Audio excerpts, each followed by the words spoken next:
संभाला नहीं, क्योंकि अगर तुम लड़खड़ाई तो ये सारा का सारा नाटक फ्लॉप हो जाएगा और इसकी सबसे बड़ी कीमत चुकानी पड़ेगी ऋषि को, क्योंकि अब मैं उसे मारने से पहले टॉर्चर करूंगा और तब तक करता रहूंगा जब तक वो मुझसे अपनी मौत की भीख ना मांगने लगे। इससे ज्यादा और क्या करूं मैं? सीआईडी ऑफिसर है वो, सीआईडी कबीर, और उसको तो पहले से ही शक है। अपने शक को यकीन में बदले में ना वो नहीं रुकेगा। उसको तो मैं संभालूंगा। गलतफहमी है ये तुम्हारी। वो ना ही ऋषि है और ना ही नेहा। पागल आदमी है वो, और उसकी आंखों में जुनून है सच तक पहुंचने का। धमकी दे के गया वो मुझे, मिलेगा फिर, और वो भी पुलिस स्टेशन में। मैं कब तक बचूंगी उससे? जब तक तुम ऋषि को जिंदा देखना चाहती हो। तुम्हारे ऊपर है।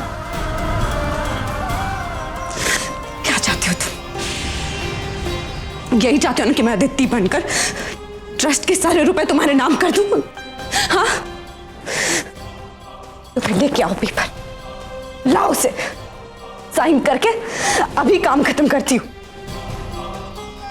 और सारे के सारे रुपए तुम्हारे नाम कर देती हूँ। पर उसके बाद मैं अपने ऋषि को लेकर यहां से चली जाना चाहती हूँ।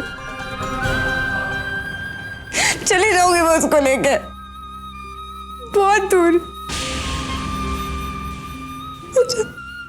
जहां पे वहां में हमें कोई याद ढूंढ सके।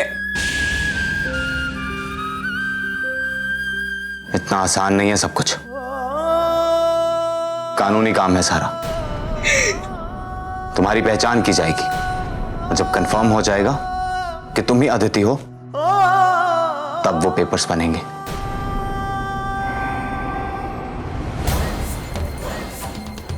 जब तक कानून की नजर में यह साबित नहीं हो जाता कि तुम ही अदिति हो, ये चलता रहेगा। कबीर भैया,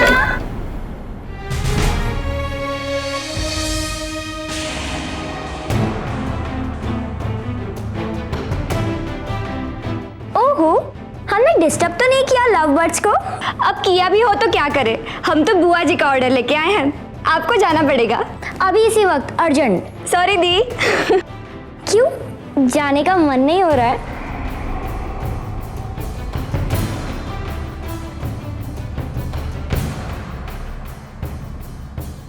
हाय दी, ये कितना एक्साइटिंग है। क्या वो सच में सीआईडी ऑफिसर था?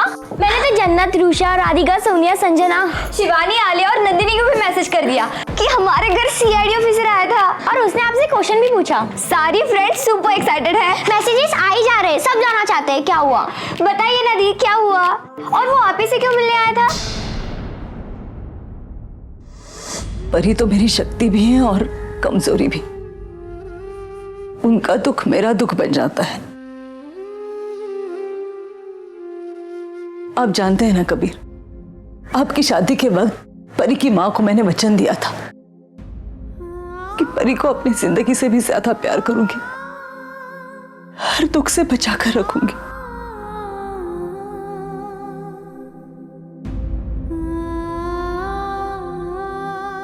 अब जिंदगी ने मुझे दूसरा मौका दिया है, वो मैं गंवाना नहीं चाहती। अब अदिति पर कोई भी संकट आते नहीं देख सकती मैं। इस सीआईडी वाले को मैं हैंडल कर लूंगा ही जाओ।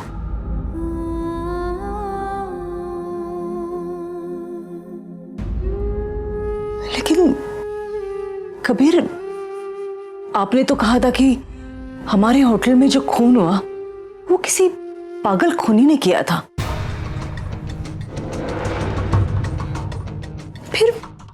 परी का उससे क्या संबंध?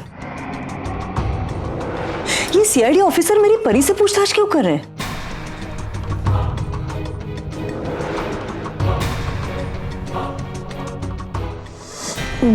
वो सिक्योरिटी गार्ड के बारे में पूछने के लिए जानना चाहता था कि मैं उसे जानती हूँ या नहीं।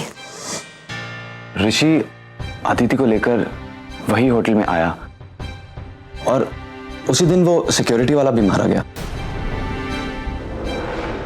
शायद इसीलिए पुलिस को। अगर ऐसी बात है तो और भी अजीब है ये। आपसे पूछताछ करने की बजाय वो परी से। लेकिन आप दोनों होटल में क्या करने गए थे?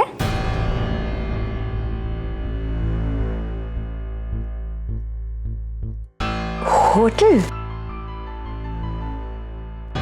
अरे ये दिल्ली से घर का रास्ता कितना लंबा है, तो हमने सोचा कि हम रास्ते में होटल रुक जाते हैं, ब्रेक मिल जाएगा।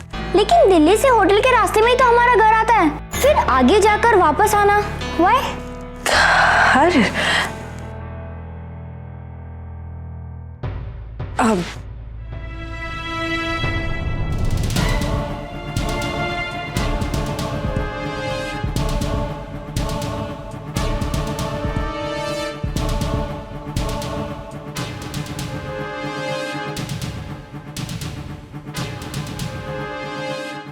OMG!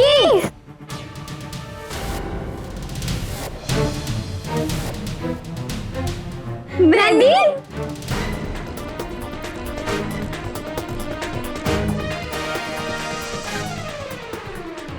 लेकिन अगर किसी की नजर पड़ ही गई गलती से तो ऋषि मारा जाएगा,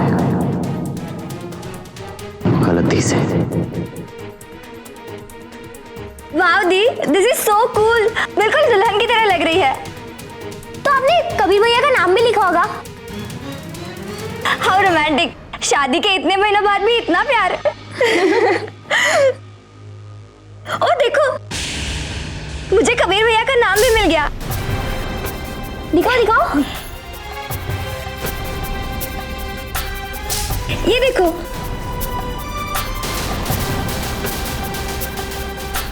लेकिन दी, आपने ये मेहंदी कबीर भैया के लिए लगवाई है ना?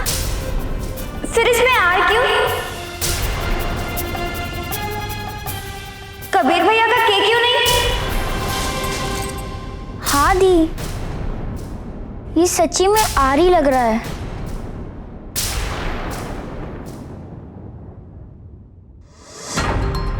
जब तक मेरी परी पूरी तरह से ठीक नहीं हो जाती, मैं नहीं चाहती कि कोई भी पुलिस वाला आकर इस तरह से उसे परेशान करे। मैं नहीं चाहती कि मेरी परी कोर्ट कचहरी के चक्कर लगाए। इतने बुरे वक्त से गुजरी है वो, अभी अभी घर लौटी, और उसके बाद ये सब। क्या हम इतने कमजोर हैं कबीर कि हम उनकी रक्षा भी नहीं कर सकते?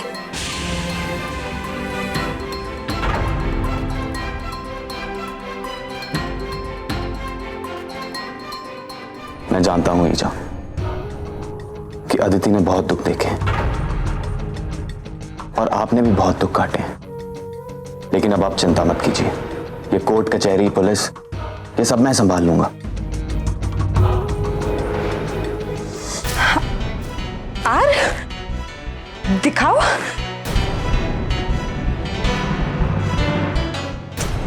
आर थोड़ी ना, वो डिजाइन है, उसकी वजह से ये आर लग रहा है। क्या है देखो।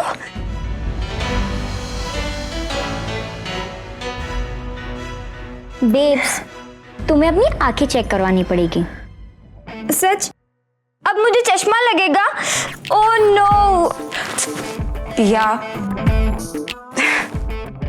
अब ना बहुत सवाल पूछ लिए तुम लोगों ने मुझसे। मुझे भी बताओ कि मेरे जाने के बाद क्या हुआ क्या? ओके ओके, मैं बताती हूँ। नहीं, पहले मैं बताऊंगी। जब आपकी डेथ हुई थी ना, अरे बाबा डेथ नहीं, एक्सीडेंट। हाँ मतलब वही, जब आपका एक्सीडेंट हुआ था ना, तो मुझे बिलीव ही नहीं हुआ। हाँ, और हम लोग तो शॉपिंग करने चले गए थे। क्या क्या लिया था हमने? एक अदिति की सांस क्या बंद हुई, इतने सारे राज खुल गए। पता नहीं कब तक इनका बोझ उठा के जीना पड़ेगा मुझे।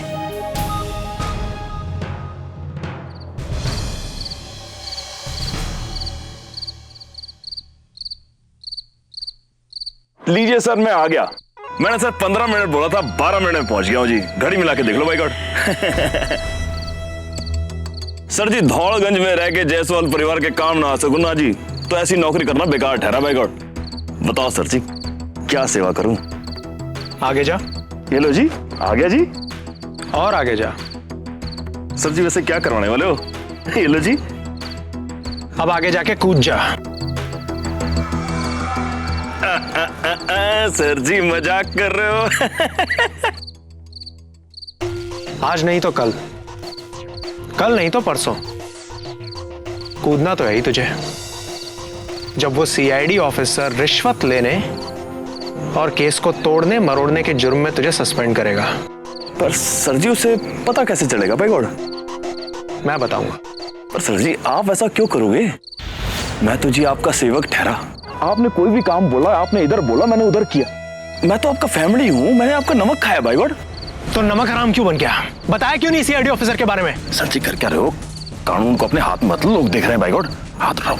सर जी, वो सीआईडी ऑफिसर एकदम आदम का, पर जी बाज की तरह आंख जमा के बैठ गया हमारे सर के ऊपर। सर जी, आया था जी खूनी की तलाश में और केस खोल दिया जी आदिति जायसवाल का। बताओ जी, मैं क्या करता और कब कैसे उसने दोनों केस आपस में मिला दिए ठहरे, पता ही नहीं चला भाई गॉड।